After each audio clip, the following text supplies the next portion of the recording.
What's up, guys? It's Lee here, the bartending, photo boothing, rental guy. Today we're going to talk about burnout. Are you feeling burnout?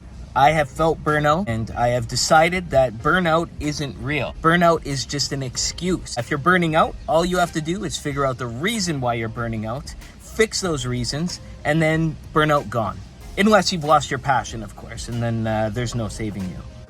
In this industry, something good and something bad is going to happen to you every single day. And then some days, 20 bad things are going to happen to you. And then the next day, 20 good things are going to happen to you. As a business owner, you're going to be putting out these fires. But you can try and handle it. I mean, just stay on top of things and learn from your mistakes and don't ever let it happen again. Here's one. Oh, I have 50 tent setups in one day. So space your tent setups out if you're feeling overwhelmed with tent setups. Do 2 on Tuesday, 2 on Wednesday, 2 on Thursday, 2 on Friday. If that doesn't work and you can't handle the load, hire more staff. If you can't answer the phones, hire more staff.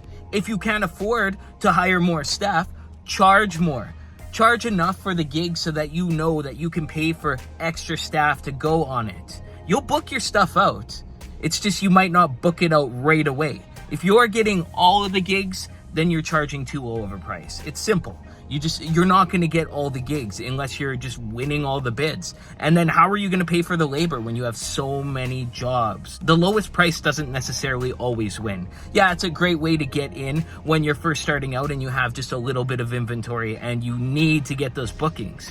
But it doesn't make sense when you grow, because when things get dirty, they have to be cleaned and staff has to be hired and taken care of. Okay. That was a little bit of rambling. Good rambling, but let's get back on task. So you're spending too much money on labor. Get to work. Angry customer bitching about something, make sure to have it in the contract so it never happens again. Whatever it is, just write it in the contract and then refer back to the contract and stick to your rules. Trust me, if you stick to your rules, then you'll be good. You'll be good. Your tent installs are going too slow.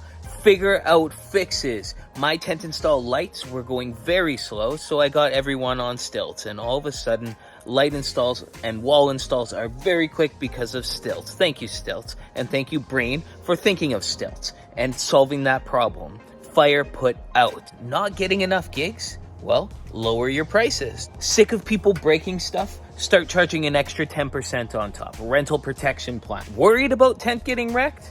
Get insurance. Vehicle breaks down? Rent a vehicle. Anyways, the sooner that you solve these problems, the sooner less of these problems will arise, and then just good stuff will start happening. Because, I mean, you get a big rental company, you're making money. And the less bad things that happen, the more good things that happen. Math. There's going to be so many of these darn things every single day. And all you have to do is think about what went wrong on that day and think, how can I avoid this happening again in the future? Figure out an answer for that thing and then apply it and never look back and never sway from it. Just every time that comes up. Oh, flat tire on the trailer. Well, from now on, we bring a spare. Short on inventory? Make friends with another rental company and sub-rent. Don't be short on inventory. Guys, that's all I got for today. Thank you so much for watching. If you enjoyed this video, make sure and press that like button and just solve your own problems and don't have your problems reoccurring, because if you solve your problem, it'll never happen again if you stick to your guns with the solution that you create. Create your own damn solution. You stay classy.